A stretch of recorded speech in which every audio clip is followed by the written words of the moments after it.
All new at 10, an Alabama House committee rejected a bill that would have impacted sentences for dozens of death row inmates. The proposal would have required courts to re-sentence people sentenced to death by a judge who overrode a jury's recommendation of life in prison. That practice was outlawed in 2017. Representative Chris England passionately argued it should be retroactively applied for more than 30 death row inmates who were sentenced to death over a jury's recommendation.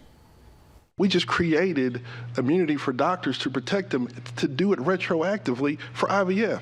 It's like when we do things out of convenience instead of for justice, it means that we can be malleable when we want to apply these standards. So England's bill was rejected by a 9-4 vote in the House Judiciary Committee. Now that rejection just crushed what hope advocates had for a man who has spent 30 years on death row.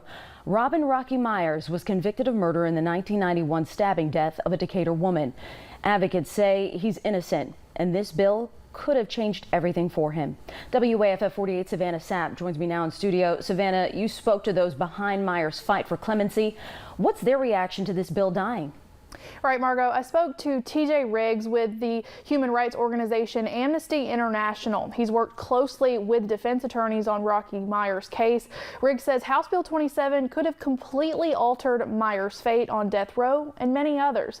Myers was arrested and charged with murder in the stabbing death of a Decatur woman in 1991 with evidence from a key witness who has since recanted their testimony. He was later convicted of murder by a Morgan County jury and sentenced to life without parole by that jury.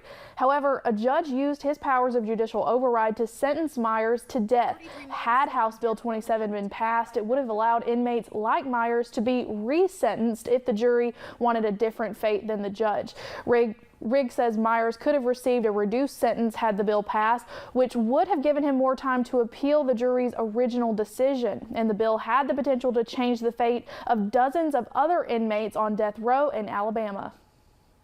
And two, to kind of take the specter of death out from over, his head, because all these men on death row, they live in this constant state of, is, the next execution date going to be my date? So these people's cases are illegitimate, right? Their death sentences are illegitimate, and yet they're still being executed. It's a crime against justice, and it's a crime against humanity. Well, Myers still sits on death row at Holman Correctional Facility in Atmore, Alabama, still proclaiming his innocence. His attorneys are now looking to Governor Kay Ivey to grant him clemency. Margot? All right.